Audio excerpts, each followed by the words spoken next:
Prepare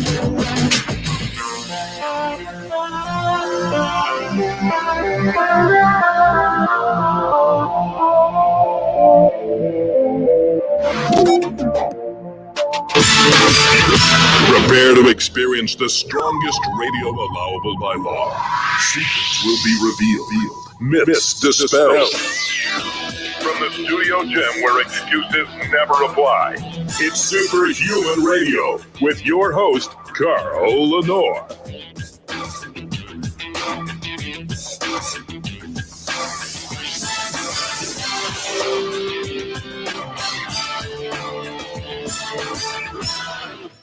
Hey, welcome back to another episode of Superhuman Radio. Today is September 30th, 2020. The month is coming to an end. The year is coming to an end. And a lot of us feel good that 2020 is coming to an end, to be honest with you. This is a long awaited show. I should have had this guy on my show years ago, but you know how things happen and people are moving in different directions. John Meadows is going to join us in a minute for an episode of Muscle Saves Lives. Before we do that, I have to thank my title sponsor, Legendary Foods. The website is eatlegendary.com. The code is SHR10 to get 10% off everything you order there. And if you are a low-carb, low-sugar, high-protein person, you're going to find great snacks, especially check out their tasty pastry. It's basically a Pop-Tart with less than 1 gram of sugar, 9 grams of high-quality, high-leucine protein, and only 3 to 4 impact carbohydrates. Put them in your kids' lunch boxes if they're going back to school. If you're in a state where school is open, they won't know that it's good for them. And of course, feel free to post your questions if you're watching on YouTube Live right now for John, and we'll do our best to work them into the discussion and get them answered. And now, with further delay, welcome to the show, John Meadows. How are you? I'm good. Thanks for having me on, Carl. It's a pleasure to be here. Yes, it's wonderful. And like I said, you know, I see you at the Arnold. We always say, oh, we got to do a show. But you're a busy guy. You have a huge following. And I attribute your following to the fact that you are who you appear to be. You're very honest, but more importantly, you are a true warrior when it comes to training. And that's part of the discussion we're going to have today. I want to talk about what happened in May, but I really, for those in my audience that maybe aren't big, my show is based on physical culture, right? And bodybuilding is a faction of physical culture. For those who don't know, really, you've had your challenges, and you've been taken down by some health problems over the years, haven't you? To start with what was the first event that really kind of derailed you for a while? I only reached 5'6", and I was hoping to be a lot taller. Was problem number one. Yeah, that benefits you in bodybuilding, doesn't it? Yeah, but I wanted to be a pro football player, so I had to change my direction there. Okay. Well, so in 2005, I had what turned out to be a condition called idiopathic myointimal hyperplasia of the mesenteric vein. It was a really rare and unique issue that I had that basically caused the vein in the mesenteric vein and the sigmoid part of my colon to rupture and almost bled to death. Luckily, I was in the hospital when it happened. And there seemed to be something really odd about my blood. They did a lot of tests and everything. Anyways, long story short, they had my entire colon removed. And, this was in 2005. So there's the end of my bodybuilding career, right? Time to move on, do something different. I had an ileostomy, and so later they reversed that, and then I had some issues and I had some more surgeries. But hey, I kept fighting and I kept training hard, and I bounced back, and I actually won my pro card after all that happened. I think some people assume I won it before that happened, but I actually won it after that happened. And so that was a real unique thing that happened to me, and I thought I was kind of in the clear. And then, as you mentioned, in May 11th, I had an issue this year that may or may not be related.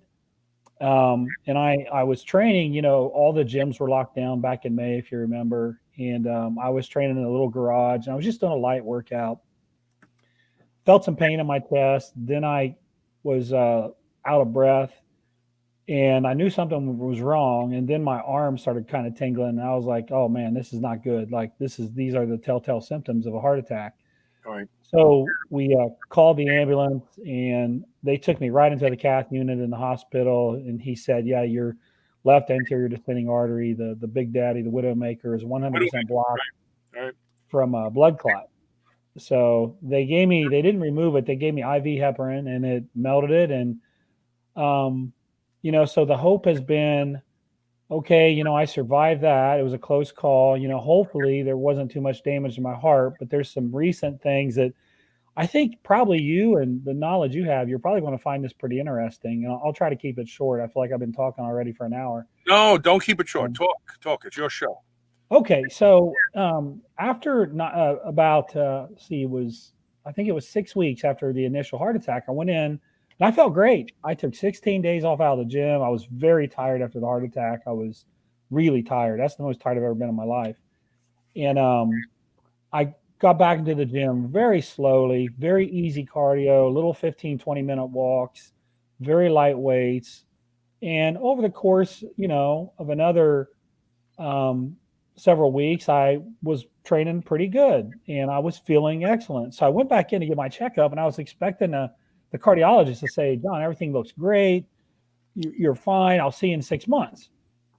And so I'm sitting there, and I had an echocardiogram done, by the way. And so I'm waiting on the results, and he sits down and he says, how are you feeling? I said, I feel great.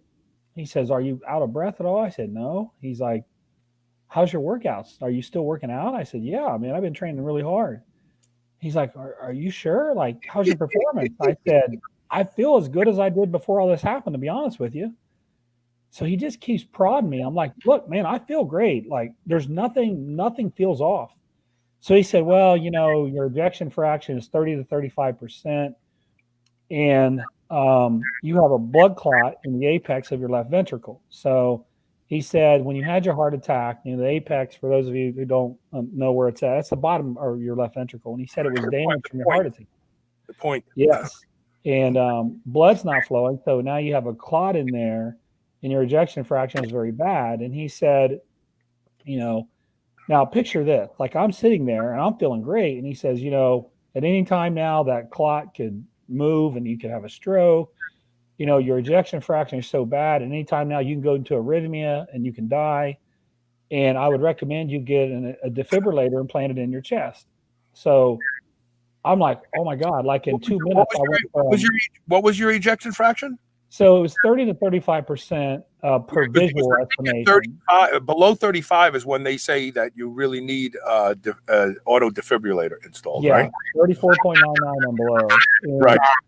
So, I went from, hey, everything feels great, to him telling me basically I can die at any second. Right. So I called Dr. Serrano when I get out of the office, and I'm like in a panic. And I'm like, man, he's telling me like I'm going to die. And Dr. Serrano, like, he knows how I'm feeling. And he's like, no, we'll get some other opinions, but read the report to me. So I got the report, and it said per visual estimation.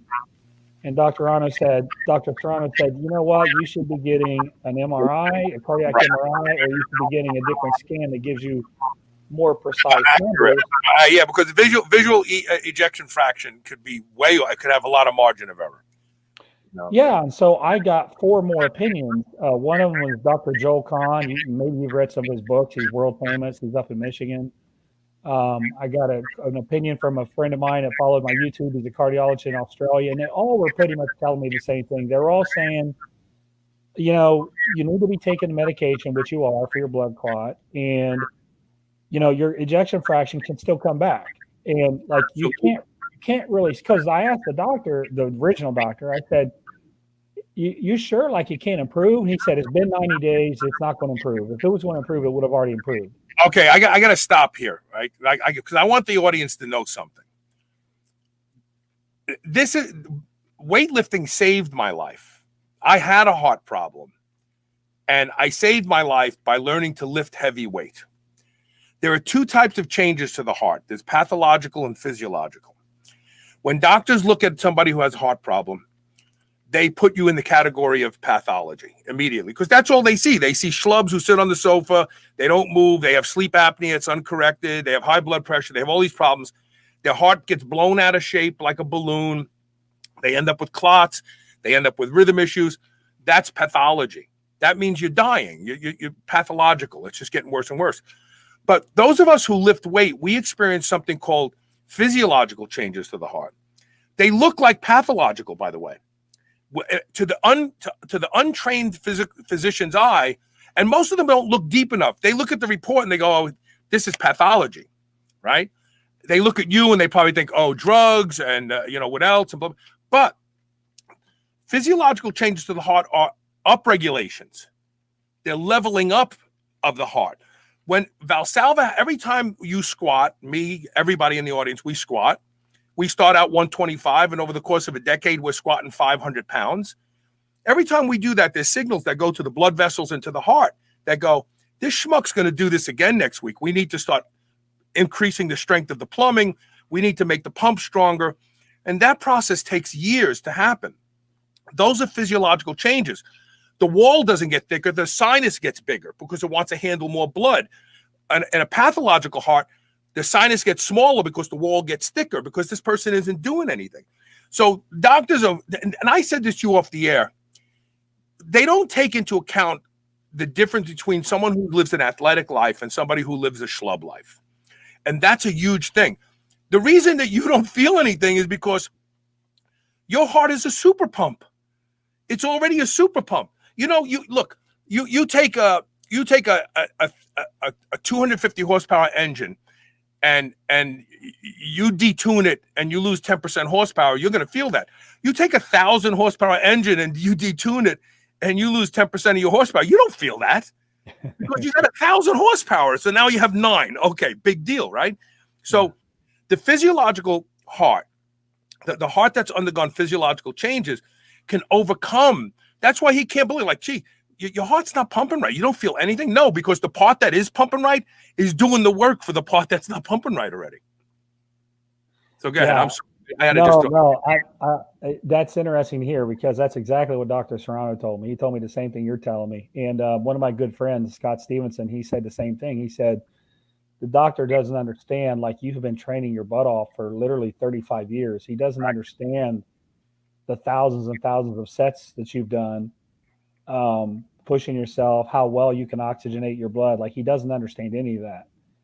And, he's immediately telling me to get some device and plant it into my chest. And I'm like, man, this just seems real. Like it didn't seem right. That's what killed my mother. They put a pacemaker in my mother, not an auto defibrillator, but they put a pacemaker in my mother. And that surgery is what she went downhill after that. That's not they make it sound like it's no big deal. Oh, we go in through your underarm and we put the electrode in your heart. Wait, you put a screw in my heart? Like, you're telling me that this part of my heart isn't beating. What happened to the part that you put the screw in? Of course, there's necrotic tissue. There's damage. That's damage. Mm-hmm. It's crazy what they do today, isn't it? Anyway. Well, I mean, I was so shaken from it. I didn't even really talk to anybody for 2 or 3 weeks. I just thought, man, my life's over. That's how much it scared me. If it's just me, that's one thing. But I've got a family. So I'm hearing all this, and luckily Serrano kind of walked me in off the edge. And that cardiologist in Australia, Peter, he was like, no, hold on here. This guy just doesn't understand the situation here.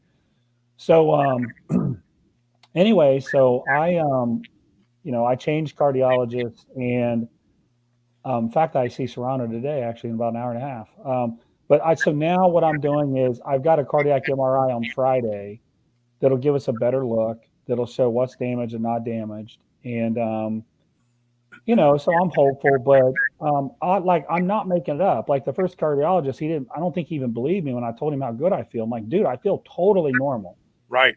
And I'm not saying there's nothing wrong. Obviously, you saw a blood clot or something there, but, there's medications that can fix that. So, we'll see what happens, but it was it was more scary listening to him, I think, because I keep hearing this voice in my head. I see him sitting in front of me, and he's like, well, you can die at any second now. Like, I keep hearing that in my head. I hate when they do that kind of stuff. I mean, I get it. They have to tell you the severity, but I've been through this, and I look back at it now, and I think, God, those doctors were just plain out jerks. Like, I could die. I could live another 30 years. I mean, how many people have ticking time bombs in their bodies and they don't die? So let me ask you some more questions. So, before you ask me, let me tell you one more thing real quick. Yes, please. So you mentioned doctors, like what they blame things on. Initially, he was like, well, I see you're taking testosterone. It must be all the testosterone. I said, well, doc, I've been on 200 milligrams a week for the last 3 years. He's like, well, yeah, it's the testosterone. I said, then why aren't thousands of people just dying from clots and from blood clots and heart attacks? If 200 milligrams a week, like there's tens and hundreds of thousands of guys that do that. That's a legitimate HRT dose. That's not like a wink HRT dose. I'm taking 500 milligrams a week. No, that's a legitimate HRT dose. Yeah. 200. And he's like, well, you need to come off of that. And I said, I tell you what, it's going to be bad. I will for you for a short period of time, but I'm telling you it's going to be bad. So I went off of it, and Serrano told me, don't do it. Don't come off of it. But I did. I said, I promised him. So I came off for 4 weeks, and I felt terrible. Of course. And which I knew was going to happen, but I was trying to prove a point. And I went back in there. My test level was, I want to say 55, and my free test was like 4. 55 is low for women. Yeah. And 55 is low. Women's testosterone 150, nanograms. Some women 200 because they have that, and a lot of them end up as athletes. But 50 is low for a woman. Yeah, so that's horrible. So I gave him 4 weeks, and I said, I told you this was going to happen. I feel terrible, and by the way, now my blood sugars are starting a little off. It's starting to get a little off. I mean, there's other things. Sure. I said, I told you this was going to happen. He's like, well. So anyways, I told Serrano, and I went back on actually 100 milligrams, and at 100 milligrams, I'm about 800 nanograms per deciliter. Now, how long have you been on 100 milligrams? I've probably somewhere around 7-8 weeks now.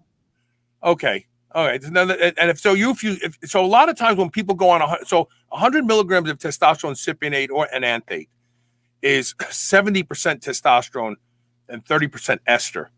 So you're really not taking 100 milligrams, you're taking 70 milligrams. But the problem is that both the cypionate and enanthate ester release 50% of if you're doing intramuscular, sub-Q is different. You're doing intramuscular, 50% of the dose hits you in 4 days, and then the balance over the course of 24 days. Yeah. So a lot of times people and don't forget, as we get older, this is an interesting fact. How old are you now? 48. Okay, so I'm 62. The older you get, the body conserves testosterone. The number of testosterone receptors in the liver diminish with age. And this makes perfect sense because most guys over evolution didn't have testosterone cypionate, so they were trying to conserve testosterone so you flush less out. So us older guys can get away with lower doses, and they can be effective. So that's good news. I thought you would get a kick out of that. I just wanted to share that with you. Yeah, no, I know. And so, okay, so so it sounds like you may have a little bit of a blood issue. It's clotted before, it's clotting again. Have you looked into that yet? Well, we've looked at factor V Leiden and all these kind of venous tests. I haven't had all the arterial tests done yet. That's like the antiphospholipid test and the lupus something test. I honestly have not had all those done yet. So, we'll see, but I am taking Eliquis and baby aspirin now. The baby aspirin will probably be the rest of my life. And I really don't care, like whatever it takes to be healthy, and it's fine with me. It doesn't bother me. Like I said, I feel great. I don't have any side effects or anything. So I take baby aspirin. I take one baby aspirin at night. Most people have heart attacks in their sleep, so I take it at night. Mm-hmm. And it's just an anti-inflammatory. I mean, so people are down in turmeric and ginger, and they're going, oh, this is anti-inflammatory. Well, so is aspirin. Aspirin, before they made it what it is today, was just tree bark. It was from a type of tree bark, white willow bark. Yeah. And so, I mean, it's natural. There's nothing wrong with that. And I think everybody would do good with taking a baby aspirin a day, because even young people, you don't realize how much inflammation we have because of our environment, our food, the stuff they spray on our food and everything. That's a good move, I think. For most people, it's a good move. Yeah, I think so too. And I take it at night just like you do, because I think clotting tends to be much more robust early in the day, early in the mornings and late at night. Right. Do you snore? No, never really have. Well, probably back in about 2000, 2001 I did, but that's when I used to get up to like 260. But that was a very short part of my career. I never let my weight get that high again. So I haven't really snored in probably That's good. Almost 20 years. So for those of you listening or watching the show, snoring is not natural. Any kind of snoring is not natural. If you're snoring, the gentle obstruction of an airway is sending a signal to your body and your brain that, hey, we could lose air at any minute. And this raises adrenaline, but it also raises a protein called D-dimer, and D-dimer will thicken the blood very quickly. People who have untreated sleep apnea, they stroke, they die of heart attacks, but the underlying cause is blood clots because when you snore, it thickens your blood. So that's the only way. I was just kind of fishing, No, that's a good question. That's a very good question. Yeah. So now you're back to. Are you training as hard as you did before? Or are you still a little gun shy? Here's the struggle. Here's what goes through my head. So I'll do like a hard set of legs, and I'll be a little bit out of breath, and I'll be like, "Oh no, is it my heart?" Like no, a hard set of legs does make you a little bit out of breath. Like that's totally normal. But I have this go through my head. So am I training hard? I would say I'm training hard enough to most people would think it's crazy hard, but I leave a little bit in reserve, just because I have that fear in my head. Now, I had a couple of young guys come and train with me last week, and we did back, and we did a really, what I think was a very hard back workout. And like, they're like, why are we sweating so much and we're tired and you're not even breathing hard? Like, you're not even that tired. I'm like, well, this is normal for me. Like, this is a normal workout. I'm not doing anything special. Right. So I think my kind of normal workouts are still pretty intense. I call it old man strong.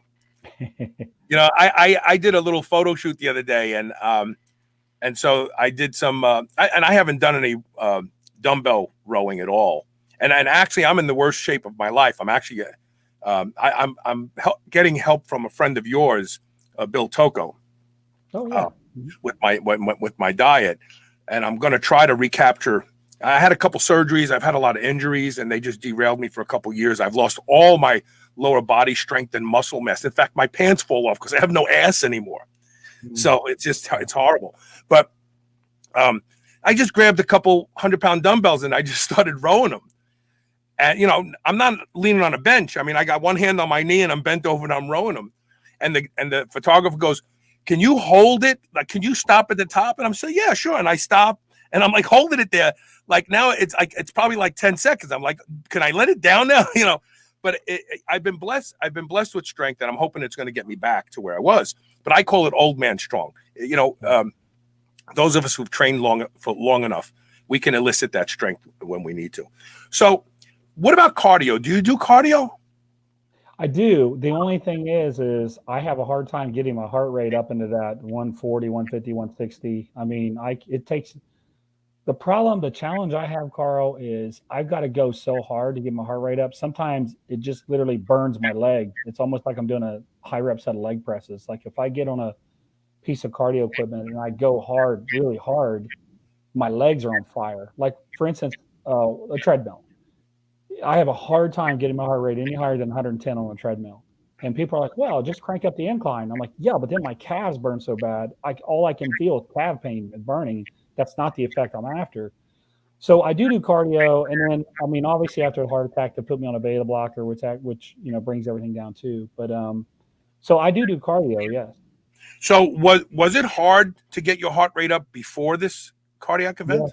Yes. You do realize that is a very powerful, wonderful thing, right? That means that your body is so conditioned and so efficient at distributing oxygen and feeding the muscles that your heart rate doesn't have to. I mean, people strive for that. I have a good friend, Ron Penna, the guy who started Quest, and he works hard to get his resting heart rate down and to get all that stuff, because for some reason the guy is super fit, super strong, but that's been a goal of his, to get his resting heart rate down.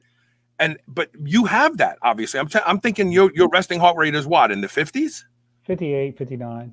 Yeah, that's what I figured. If you can't get on a treadmill and get your heart rate up, quickly to like a 140, 150, then you're super conditioned. That is another thing that helped you survive this event. a dozen guys not as fit and strong as you would have died from that heart attack. How long did it take for you to get to the hospital? Probably an hour. Dude, muscle saved your life. Muscle saved your life. Your training saved your life. If you're just the average schlub, you're dead. They're whacking you with the paddles and trying to revive you on the way to the hospital.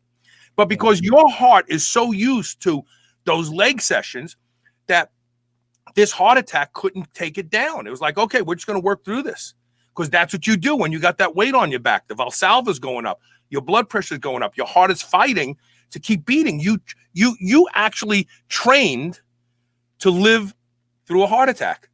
When you think about it, you trained your heart. Yeah, that's an interesting perspective. So are you going to change your training moving forward, or is your goal to, like, if you can get your ejection fraction up, and I think like in the 50s is supposed to be good, right? So are you if you can get your ejection fraction, let's say you go and you have the MRI and they say, your ejection fraction is 52. Now, do you have any necrotic tissue? Did they say you have any tissue that's not functioning in the heart any longer? That's what we find out with the MRI. That's exactly what we're looking for. Yep. Okay. So right now I don't know, but that's what that MRI will tell us. Yeah. So apparently Bill Tocco was watching now. He says his sleep ring and mouth guard has really helped him not snore anymore. And yeah, so everybody should track their sleep one way or the other. Do you track your sleep? I'm just curious. No, you know what? I don't. But honestly, I've never had issues with sleeping. It's been one of the things that the only issues I had, Carl, was after I saw the doctor, because I was scared I was going to die at night. Like that gave me, I had to actually take Ambien for 30 days because I was so freaked out. My mind would sit there and go crazy at night. And now I'm back to normal now. But I've been very blessed with sleeping. I really haven't had any sleep issues over the years. Yeah. So if you come back and they say, hey, your ejection fraction is fine, we don't see any necrotic tissue, the heart is beating, it looks good, are you going to go back and try to continue to progress in your training, or are you happy where you are at this point in your life? Like, do you need to be stronger? Do you need to be more muscular? That's a great question. I don't really have any strength goals. I've got some numbers that I like to say. Like, I like to see 275 on the incline for sets of 8. Like, there's just something about that. It broke up. How much? Like 275 for a set of 8 on the incline. Like I like to be around there. I like to be able to get on. I don't do barbell squats anymore, but I use a spider bar, which is kind of a combination of a cambered bar and a safety bar. I like to be able to put, 350 on there and do a set of 8. I like to be able to. So I have some kind of things I like to be able to do, but I don't have a logbook where I'm saying I got to get stronger. That's not where I'm at. I weigh about 212 pounds now. I'm in really good shape. I don't want to weigh a lot. I don't want to weigh 240, 250. I like to be lighter. I feel more athletic. I do a lot of stuff with my kids. So I like to train hard, but I'm not really pushing to get bigger. Like, my goal wasn't to get bigger. So you have no desire to compete anymore, do you? No, not really. I mean, it's, when you're a competitor, you've always got that itch in you. But, I mean, realistically, when I look at what would I actually get out of doing a contest, I mean, like, I've done over 70 shows. I did 9 pro shows in 2 years. Like, what else is there to do? I'm not good enough to win Mr. Olympia. So just to be in a show, to do a show, like, I got plenty of other fun things I'm doing with my life now. Yeah. I agree. Look, I want to take a quick commercial break. When we come back, we have more. If you have any questions and you're watching live on YouTube, please post them. Stay tuned. We'll be right back.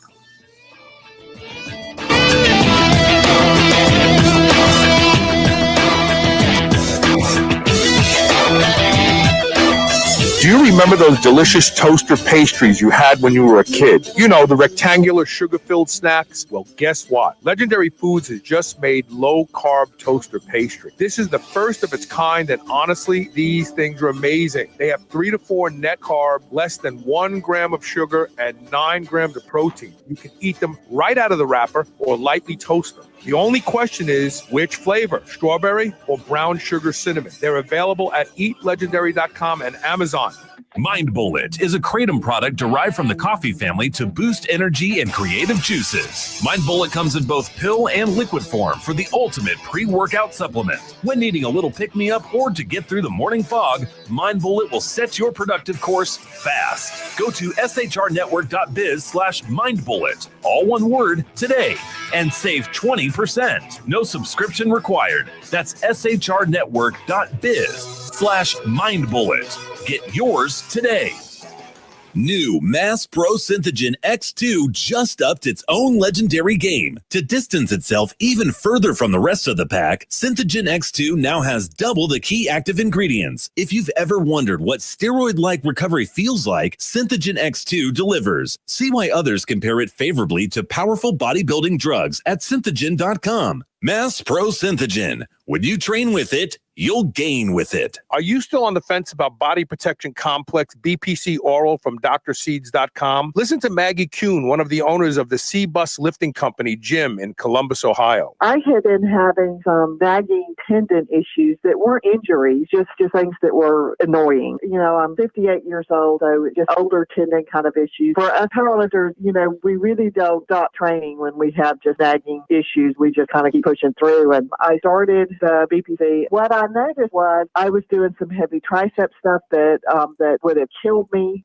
before when I had an elbow problem, and I was able to do those with literally no pain at all. Go to drseeds.com, drseeds.com. Use coupon code SHR and save 20% off your bottle of BPC Body Protection Complex today. You've heard me talk about the chill pill on the show and how effective it is at helping people who suffer from social anxiety, or sometimes when you just want to take the edge off to a long, stressful day. Well, listen to this story from Dylan Goutreau. Definitely takes anxiety away, which I have a long history of having. Started out at 2 milligrams a day of Xanax. That was at 8 years old. And so I stopped using benzos 3 years ago. Extremely difficult. Yeah, so I spent about 3 years trying to find anything and everything I could that would be healthy for me to help with anxiety. Because I'm talking, you know, full out panic attack. The chill pill was the first thing that I found that actually in the middle of a panic attack I can take, and it definitely subsides. Go to drseeds.com. That's drseeds.com. Use coupon code SHR and save 20% off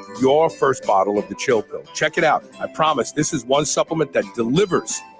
Want to improve mental energy and focus? Try the new Superhuman Stack from Pure Nootropics. Stack Dynamine, Salbutamine, Theocrine, and palmitoyl ethanolamide together and feel the lights go on in your brain. Find your perfect mix of these four. Carl likes 1 cap of each and 2 caps of Dynamine. Bam! Lights on. Go to shrnetwork.biz/superhuman stack, all one word, today, and get yours for 25% off plus free shipping. That's shrnetwork.biz/superhuman stack.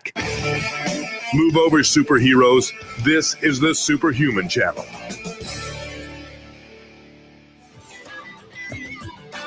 We have a real superhero on the show today, John Meadows.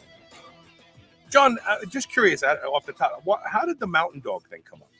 Where did you get Mountain? So I'm a big fan of Bernese Mountain Dogs, and I've had, but I don't have one right now. This is the first time in years I haven't had a Bernese Mountain Dog, but I used to be on the forums back in, 2006, 2007, around then. And my forum name was Mountain Dog One, which was just because I love Bernese Mountain Dogs. And so I was talking about my thoughts on the X and Y, and people started just calling out the Mountain Dog, nutrition or Mountain Dog training. And it just kind of kept on. It just kind of grew its own life. And I was just like, okay, I'll just roll with it. I love Mountain Dogs. So, hey, I'll just roll with it. Were you on Mind and Muscle back then? On the Mind and Muscle? Professional Muscle, professionalmuscle.com was mostly where I was at. Yeah. So as a former person who was told at 39 years old he would need a pacemaker because I had a dysrhythmia. My left side and right side of the heart were beating at a sync, and they said that I would die from it because eventually, my ejection fraction was very low. I was prone to blood clots, all that sort of stuff. And I just couldn't believe that. I was so depressed. I'm sure you've gone through this. There's moments of like, just my life is over. Like my life that I love, the way I love to live. Like I just have to not do that anymore. Yeah. And I read a book by Deepak Chopra called Ageless Beauty, Timeless Mind. And the only thing I can tell you that I got from that book was every cell in the body is replaced with a new cell from 6 months. I'm sorry, from 6 weeks to 6 months. Bone tissue turns over the slowest, but heart tissue turns over relatively quickly. Old cells die, new cells are put in their place. And I thought, okay, so I built this heart with 6 cells. How do I get those cells when they die to be replaced with good cells? Well, the first thing I learned about was physical culture and weightlifting, because that has the most profound physiological effects on building a strong heart. But I read a book that was sent to me by Adele Musa in Germany, and it was a book from Merck, and it was a symposium. I'm gonna get the PDF and I'm gonna send it to you. I'm gonna send it. The book is like this thick, and it was all the lectures at the symposium transcribed.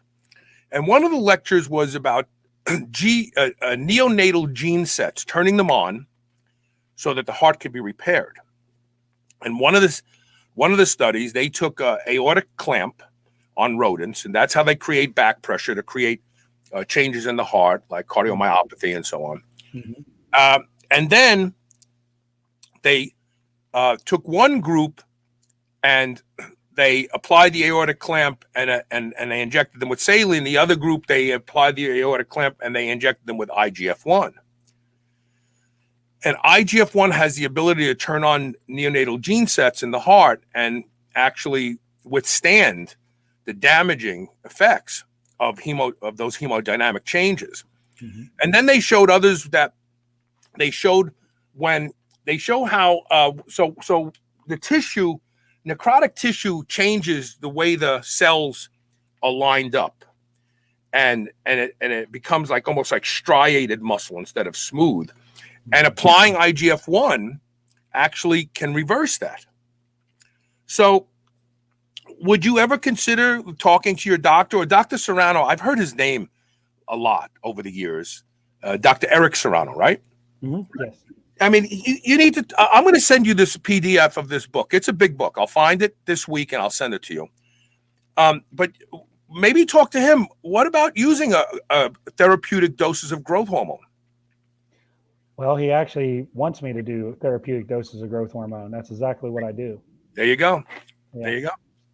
Because that has a profound effect on healing and fixing the heart. In fact, there was a study I read probably 15 years ago that showed that a single shot of GHRP6, which is a ghrelin, but it still gently raises growth hormone. Mm-hmm.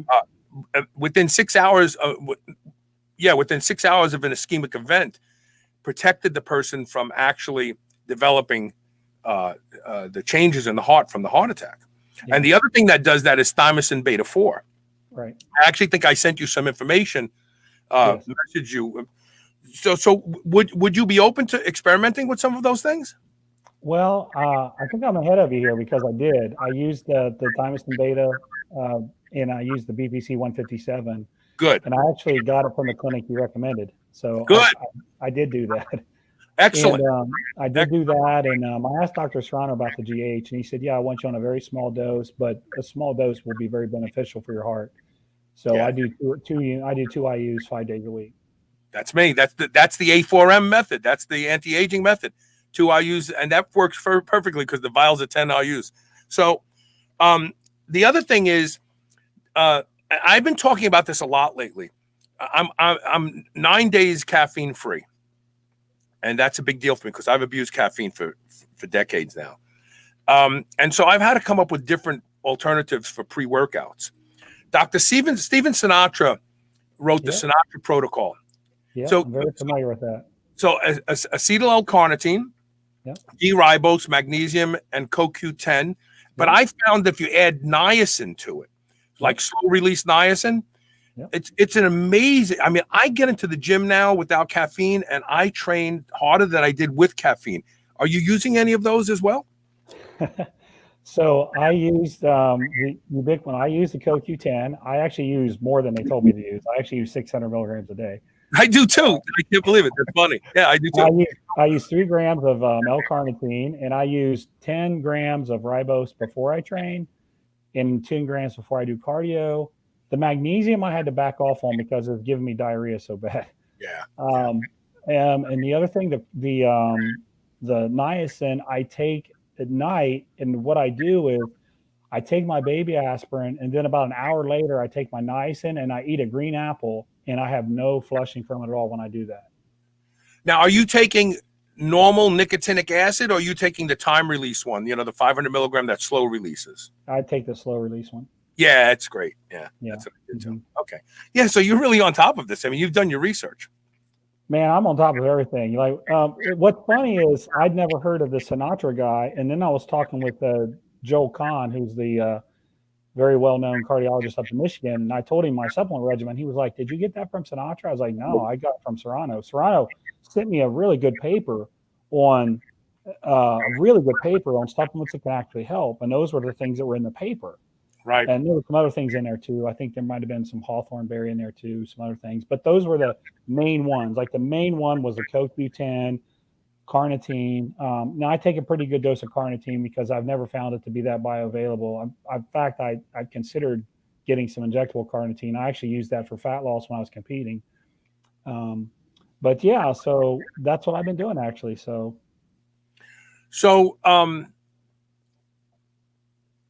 what about your diet? Do you eat grains? Like I see pictures of you sometimes with the kids, and you got the big giant horse wheel pancake in front of you. Do you eat a lot of grains? My diet is really, really clean. When I have fun food like that, that just tends to be what I post pictures of. So everybody assumes that's all I eat. I basically like, I'll tell you, like I got an omelet, an egg white omelet with some turkey, and I had a pancake with it a couple of days ago. That was actually the first pancake I'd had in probably 3 weeks. Yeah. Okay. But my diet's, I eat a lot of fish. I had sardines last night. I love cod. I do eat chicken breast. I have red meat once a week. I eat a lot of oatmeal. I eat a lot of fruit. I eat a lot of blueberries. I'm a big fan of blueberries. My diet, I think, is you would consider pretty clean. It's low. Have you had your inflammatory markers tested? Oh, sure. I'm always looking at HSCRP. I'm always looking at homocysteine. I even look at myeloperoxidase. All those things are always in range. Right. And do you take creatine? I take creatine. It's in my pre-workout supplement. Yes. I don't really take the pre-workout supplement a lot. I take it usually on leg day or a chest day, but I don't take it daily. I just like to feel that every once in a while because it feels really good. Like I feel amazing when I take it. I don't want to get kind of like addicted to that, Yeah. Because when you chase it and you feel amazing every day, all of a sudden you don't feel amazing from it anymore. You feel kind of worn out after a while. That's what happened to me. Yeah. So, but I do take a little bit of creatine with my supplement. Now you have your own supplement line. It's a good chance to talk about it. It's called Granite, right? Yes, sir. Granite supplements. And why that name Granite? Because of the how hard granite is? I was just trying to think of, there's so many kind of clowns in the supplement industry. And I wanted to be the guy who you could count on as somebody who's reliable. And I think based over my actions in the industry the last 20 years, people would say I'm a pretty reliable, honest guy. Yeah. So I just like the word Granite because it implies, a great foundation, something solid, something that's there. It's not, what's the old Bible story about where you build your house on the sand or on the rock is right. So that was what I was trying to convey with that name. Yeah. And now, how many products do you have under that branding? How many SKUs do we have? We have a couple of different pre-workouts. We have an intra workout. We have an extra carb, a fat burner, a joint product. We have a non-stem pre-workout that actually comes out either on Friday or Monday. We've probably got about eight or nine SKUs, something like that, and multiple flavors for each SKU. And people can find it where? Granite.com? GraniteSupplements.com. GraniteSupplements.com. Very, very cool. Check it out. So with the addition of some of these special added things, like growth hormone for the heart, which is very, very good for the heart, and the supplements that you're using. Have you been back to that original cardiologist that scared the crap out of you about, hey, you could die any second? No, I have not. Yeah. It's funny. Doctors never know they got fired, right? You just don't come anymore. But if more people took the effort to say, hey, I just want to let you know, like, because you're probably going to deal with somebody else someday, you were wrong. Like, you told me a lot of stuff. I had this exact thing happen because a doctor wanted to put me on a blood thinner, and I really didn't need a blood thinner, but he wanted to put me on a blood thinner. And I let him know, like, I'm not coming back to you anymore because I think you're wrong. And that's my choice. I'm going to make the decisions that kill me, not you. If I'm going to die, it's going to be because of some decision I made, not the decision you made. So would you ever call the doctor and say, you really didn't do me a service at all? Well, I'm not like angry. I'm not mad. I mean, I think he probably just has a way he treats people, and it's across the board. Everybody gets the same advice, no matter what their background is. But if I get a cardiac MRI and it says my ejection fraction is back, or if I get evidence in the future that's back, I will get him a message, and it won't be anything mean or vindictive. It'll just be, hey doc, you said after 90 days it's impossible for me to recover, and I am recovering. I have recovered, and here's the evidence. If you're wanting a conversation on how I did this, I'd love to talk to you. I was planning on doing that already, and if it doesn't work and I die, well, then I'm not around. He was right. So, but I was planning on that for sure. I mean, he may alter what he does, and it may save somebody else's life. It could be a learning moment for him. Right, it could be. And I kind of, when I was in the hospital, I was in a lot of pain. When he started going down the testosterone path, I kind of started thinking, okay, this is a guy who's going to treat me the same as everybody else, and he's got his way of doing things. And I kind of got that feeling. But then, like I said at the beginning of the show, when he just blanketly said, you need to get a defibrillator, that's when I was like, whoa, hold on here. Like, and I educate myself. One of the things, Carl, I think it's important for people to understand is you got to take your health in your own hands. Like if I would have just said, or you would have just said, I'll just take what he says at face value. Okay, go ahead and put the defibrillator in. I mean, then that's where I would be. And maybe it was the right decision. Maybe it wasn't. But I would always tell people, man, get second opinions, get third opinions. You got to invest a little bit of time. You got to get educated on some of this stuff. I mean, it's worth it. It's your life, right? So yes. One thing I'd like to tell people is the biggest experience that I've learned from this, that I hope other people that hear my story can learn, it's don't just take what they're saying at face value. Educate yourself a little bit, talk to some other doctors, get some varying opinions, and then come to a decision rather than just taking one person's word that, automatically is golden. So I'm glad I thought out additional opinions, or else who knows, where you may have had the defib put in. You may have thought, well, I got to do this. I got a wife and I got kids, and I can't be selfish. I got to do this. That's right. And those defibs go off by accident sometimes. And I had a friend that told me that it shocked the heck out of me. Yeah, you're sitting at the table with everybody, all of a sudden you're like, and they're like, what's going on? Wait a minute, my defib went off by accident. Like, really? What if you're driving a car? You're like in the middle of a turn getting on a freeway and it goes off by accident. Forget about it. Yeah, I want to take a last commercial break. When we come back, I want to talk a little bit about arteriosclerotic plaque. Okay. I want to find out if you found any, and we'll talk about that. We're talking with John Meadows. Stay tuned. We'll be right back.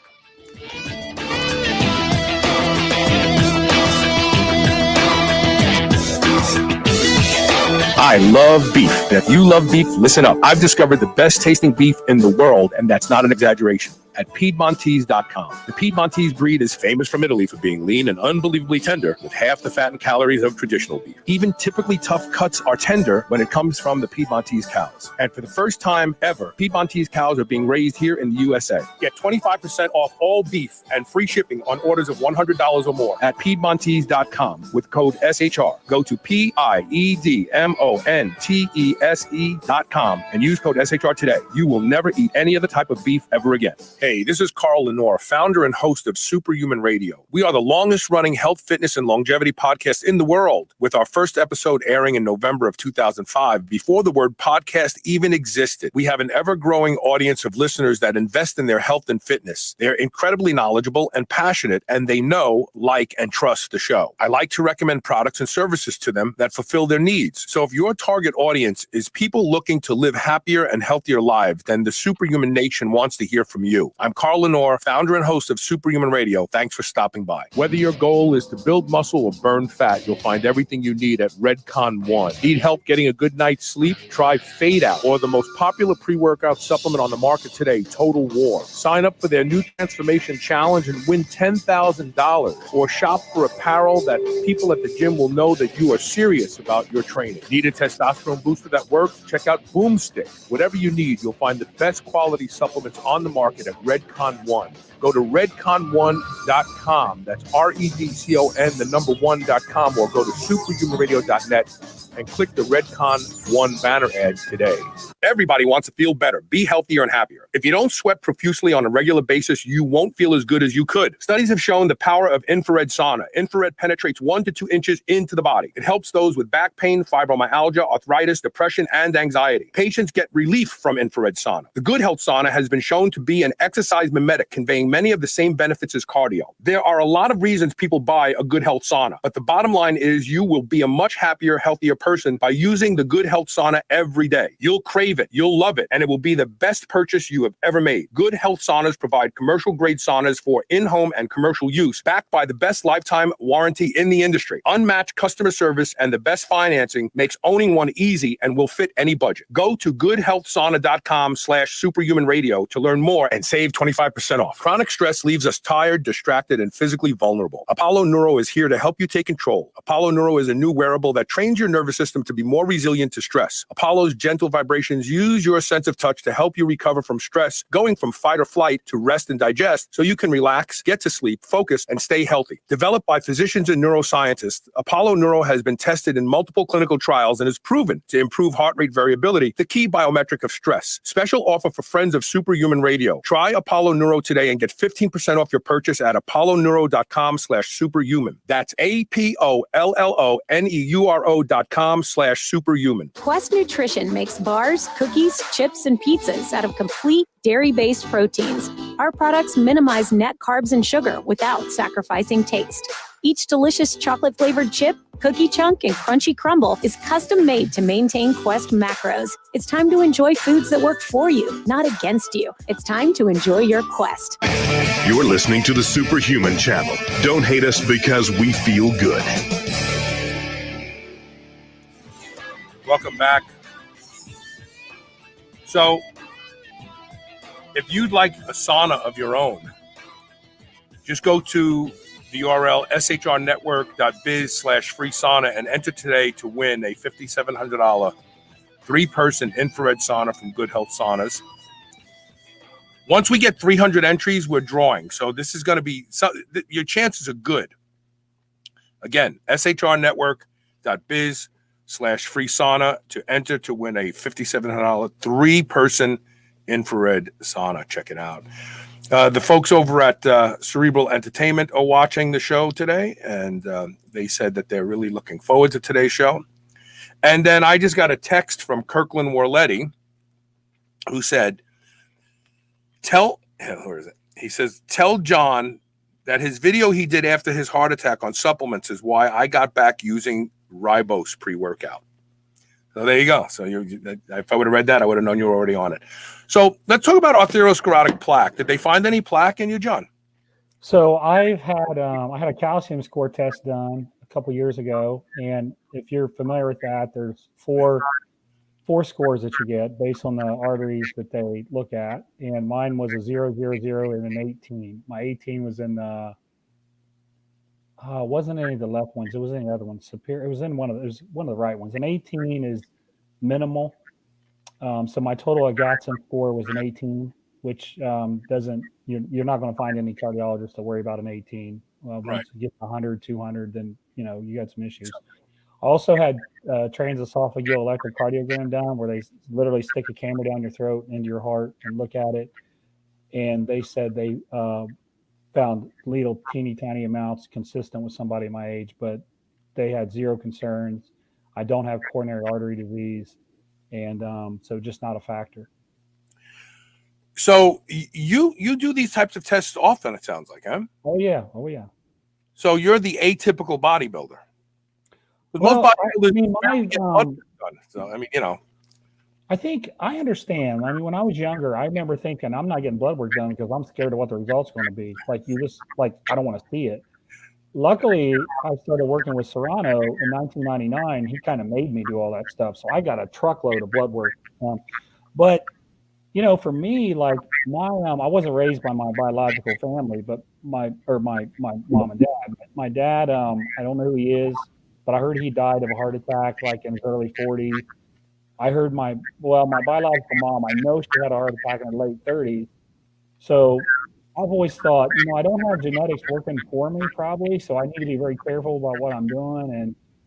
And also it's just the right thing to do. It doesn't mean it's going to prevent anything from happening. If it's your time, it's your time. If something's going to happen, it's going to happen. But it doesn't mean you shouldn't care either and be stupid. So I've tried to be, and I've tried not just for myself. I've tried to really help others to just kind of keep their eye on things and monitor things. I mean, I've had scans done. My liver's been clear. My kidneys, like everything has been, tip top.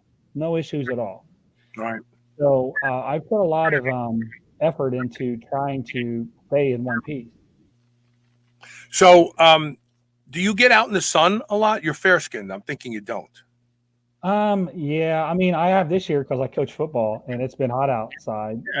I probably should get out more than I do. And So- Dr. Strong has always beat me up on vitamin D. Like that's a key thing for him.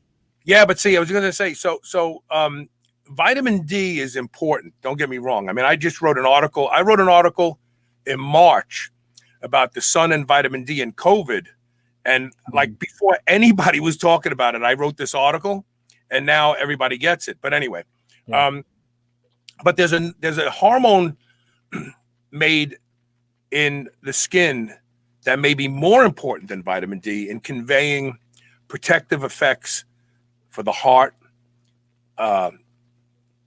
So the hormone is called melanocortin stimulating hormone, MSH, and it produces melanocortin hormones, which make you tan. Right? Melanotan 2 is a synthetic form of melanocortin stimulating hormone. In fact, it's 1,000 times stronger than the stuff that your body produces. You don't need a lot. But there was a study done 7 years ago that I wrote about in my blog that showed that the transgenic rodents that were designed to develop arterial plaque, when they were given melanotan 2, the body reabsorbed the plaque. Now, the reason for that is melanotan 2 and its natural counterpart, melanocortin stimulating hormone, are possibly one of the most powerful anti-inflammatory agents in the world. Every cell has 4 of these receptors, melanocortin stimulating hormone receptors. They completely suppress inflammation. So what I tell people, and I've had people literally tell me that they decided to move to sunny climates when I first talked about this years ago, and the doctor said that their plaque is gone. So we're told not to worship the sun by the dermatologists they have skin cancer completely wrong. Skin cancer comes from your diet. It doesn't come from the sun. The sun is an unwitting and unwilling participant in the development of skin cancer. Mm-hmm. So this idea that, for millions of years in evolution, we're out in the sun. Now all of a sudden, oh no, sun is bad, just like red meat is bad. But the reality is that people who do have issues with plaque, and here's an easy way to know if you have issues with plaque. Easy way, okay? If you develop calculus in the back of your teeth, your lower teeth, right where your tongue sits all the time, then you have plaque inside your body too, because saliva is a natural filtrate of blood. And if you're developing plaque on the back of your teeth, you're developing it in other areas of your body too. I guarantee that's true. I guarantee it's a fact. But with that being said, getting out in the sun once in a while, maybe once or twice a week for a half hour here and half hour there, can actually help you reabsorb plaques. And if you can't get out in the sun, if you're fair-skinned and you don't want to get out in the sun because you get weird colored moles and stuff like that, then a little tiny dose, 15 micrograms to 25 micrograms of Milano Tan 2, 3 or 4 times a week, and give it about a year, and you'll go back to the doctor and they'll scan. They'll go, man, I can't believe that plaque is almost gone. I don't know what you're doing, but keep doing it. Just, food for thought. That's all. Yeah, that's interesting. I love to get out in the sun. It's just here in Ohio, it's not year round, obviously. Yeah. Do you hunt? No, I've never been a big hunter. No. Okay, because Ohio's good for deer. I almost bought a hunting lease up there this year, but I passed on it at the last minute. Okay. So what do you want the fans to know about you, John, before we end this portion of the show? I mean, basically, I'm just one of you guys. I mean, I wake up in the morning, I put my pants on just like you do. I have kids. I'm a dad. I own businesses. I work my butt off. I worked in the corporate world. If you know my background, I worked in the corporate world for many, many, many years. And, I was always told growing up in bodybuilding, well, you can't work a real job in bodybuilding. Well, I'm like, well, then how am I doing it? Because I'm doing it. But I mean, I don't consider myself a very intelligent guy. I just do a lot of research, and I've been around a long time. And I talk to a lot of smart people. I surround myself with smart people. And that's pretty much it. But I think more than anything, there's my wife. Hi. Hi, Mary. It's Mary, right? Yes, that was Mary. Hi, Mary. But, I think for me, like, I was on a show the other day, and the guy asked me the same question. He said, what would you really want to get across to people? And I said, really, it has nothing to do with nutrition. It has nothing to do with bodybuilding or weightlifting. I just wish people would love each other more. I just wish people would treat each other better. I wish people were more kind to each other. I wish people weren't so quick to just try to tear people down. If I had a message, it'd be that. I just wish people would love each other more and support each other more and make the world a better place. I know that sounds corny, but that's what I believe. Yeah. No, you're right. Being insulting and sarcastic has almost become sport in our culture today. Mm-hmm. I mean, look at the people who get the most hits or the views, or they're always doing something rude to somebody. And it's, reminds me of, my father taught me when I was a kid, he says, never make a joke at someone else's expense. Yeah. As a result of that, I became very self-effacing. I ended up making jokes at my own expense because I felt like, well, I could do that. It's me.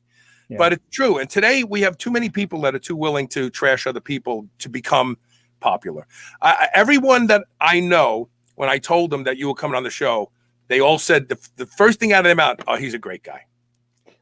So that's a good legacy. That really is. Good. That's good. And it's important for my kids too. Like, I want to hear, when I'm not here anymore, I want people to say, man, your dad was a good guy. I want them to hear good things about me too. I mean, hopefully I'll be around and I can show them the way. But that legacy is important to me. Yeah. John, thank you so much for being on the show today. It's we waited too long to do this. Thank you. Well, hey, just let me know when you want me to come on again. I'm glad to. This has been a great discussion for me too. So I've really enjoyed it. Oh, let's see. Stephen Rogers just posted a great topic. Unfortunately, a lot of us lifters get misdiagnosed due to inexperienced physicians. It's true. I remember I had to go to the ER for something. And when they handed me my paper back, the doctor just assumed that I was on anabolic steroids. Like, she just added that to, and I thought that's in my record for the rest of my life now, because we didn't even talk about that. I was there for something. I fell off a bike and I had a deep vein thrombosis because of I was mountain biking and I hit a hard rock. Yeah. And probably, and I'll never forget it. She says probably from a veterinarian. Like, where did that even come from? Anyway, John, thanks for being here, brother. Take care, stay safe, and stay healthy. Everybody loves you, man. All right. Thank you, Carl. Thank you very much. We're going to take a quick commercial break. And when we come back, I'm going to give you the update on my struggle with the drug caffeine. It's really interesting what I'm going to talk about when we come back. So stay tuned. We'll be right back with more Superhuman Radio.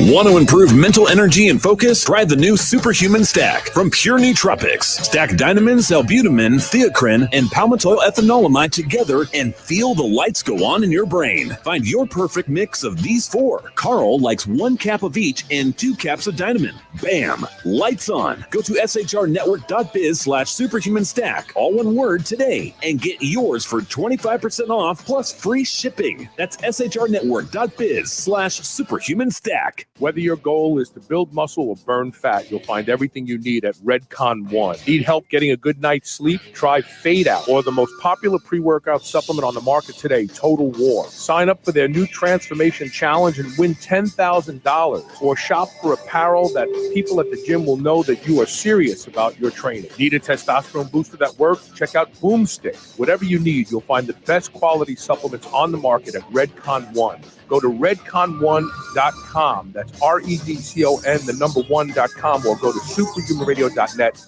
and click the Redcon One banner ad today. Do you remember those delicious toaster pastries you had when you were a kid? You know, the rectangular sugar-filled snacks? Well, guess what? Legendary Foods has just made low-carb toaster pastry. This is the first of its kind, and honestly, these things are amazing. They have 3 to 4 net carb, less than 1 gram of sugar, and 9 grams of protein. You can eat them right out of the wrapper or lightly toast them. The only question is, which flavor, strawberry or brown sugar cinnamon? They're available at eatlegendary.com and Amazon. My friends over at Bioptimizers, makers of industry-leading digestive supplements, have created a special recipe for you that helps boost brain performance in the morning. They make products Primergen V and Primergen M, potent liquid vitamins and mineral formulas loaded with absorbable vitamin Bs and trace minerals in a fulvic and humic acid base. You stack that with 3 capsules of Capex, their enzyme and energy supplement, and the effect is even stronger. You'll be buzzing without jitters or any negative side effects for hours. Bioptimizers calls this the Brain Boost Stack, and they're running a special promotion for you at shrnetwork.biz/brainstack. That's shrnetwork.biz/brainstack. You can get an additional 10% off from the normal package price with the coupon code SHR10. It's a powerful way to get your brain going and optimize your daily focus, memory, and performance. Give yourself a reason to get back in the gym with Planet Earth Pre-Workout CBD. With a delicious blue ice flavor, this pre-workout can power you up to achieve your goals. After a strenuous workout, reward yourself with Planet Earth's post-workout powder. This highly advanced formula consists of premium grade ingredients to support growth, recovery, and your overall performance. Power up, cool down, and gain muscle with Planet Earth CBD. Go to shrnetwork.biz/power and save 20%. Use code POWER. Don't wait. Order now. When craving a snack, reach for Select Savory Snack Sugar-Free Biltong, the healthy alternative to sugar-laden beef jerky. They use a fattier cut of beef, making it more tender and flavorful. For mealtime, choose from their 63 seasonings, which are sugar and additive free. From chipotle rub to savory pumpkin spice, you'll find an option to suit your palate. Go to shrnetwork.biz/SSS today. Use code SHR15 to save 15% on any meat snack or seasoning. Savor the flavor today. This is the Superhuman Channel, where we use oxygen for the power of good. Welcome back. For those of you who have been following the saga of Carl and caffeine, which has been going on, well, shortly after the show started, I've kicked caffeine and it came back. It's like I'm a heroin addict. I give it up for a while, and then I think, I didn't sleep good last night. I'll just have a Bang energy drink, or I'll have a cup of coffee, and then the next thing you know, a week later, I'm having a Bang energy drink and a cup of coffee. And then I'm having a cup of coffee and 2 Bang energy drinks a day. And then I'm having 3 Bang energy drinks a day, or I'm taking caffeine anhydrous tablets.